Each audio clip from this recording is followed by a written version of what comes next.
And those awesome collector's edition Thors too, the really Odin-looking ones. So really, he's stopped making siege tanks for the moment. Just going to go heavy Thors. Going to build another command center. He's actually building now. So he's really going for this, really just expansion. He's going 1-for-1 with Glade here.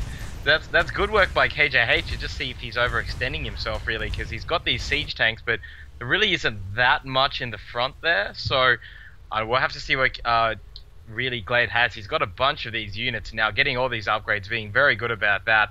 So we'll have to see what Glade does. Yeah, no burrow and tunneling claws just yet, as well as no hive tech. So it's looking like he's just going to get the carapace upgrade online and then have a lot of roaches with speed, as well as a bunch of banelings. So he's being surplusing quite a lot of gas, which is obviously for a ton of banelings. You would imagine that these Zerglings are going to be converted into banelings very, very shortly, especially with that speed upgrade almost done. But the banelings are not going to be too effective against a complete lack of biological units. They don't do very well against the Thors. The Thors can soak up the damage well, as well as the siege tanks are just going to do well against them. So I'm not quite sure about this baneling idea, and it looks like mOOnGlaDe is actually switching and getting that tunneling claws, getting that burrow research. So now he is a little bit worried about his composition here that he's picking up from sending these stray Zerglings in. And this creep spread is great. He's got basically the entire middle of the map, and we are seeing speedy upgraded overlords, almost looking like a fake drop here. Might just be to mess with KJH's head and get his army out of position. So I'm curious as to whether or not he will attack with those overlords to fake a drop, and then send units out the middle, if it's just positioned so he can send constant waves of speedy overlords. But no, we are seeing those overlords coming in, and they are empty. So whether or not this will twig, KJH will react to this, is really interesting, because it looks like they're just scouting at the moment, and KJH is not biting, not bringing his troops, just continuing to go towards KJH's main, just trying to scout as much information as possible. Even dropping creep, that's a bit of an insult, in the middle of KJH's base right now. That's very clever by Glade there.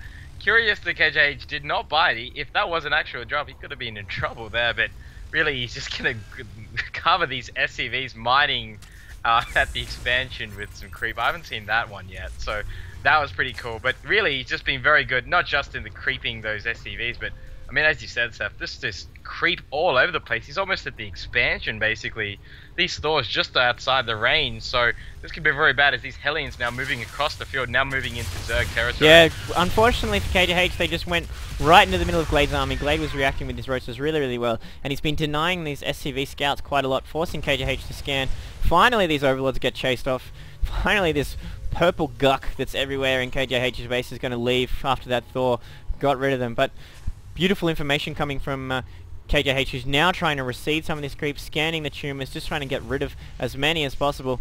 And so it's basically one-shotting those creep tumors. Lots of scan going off, which is good.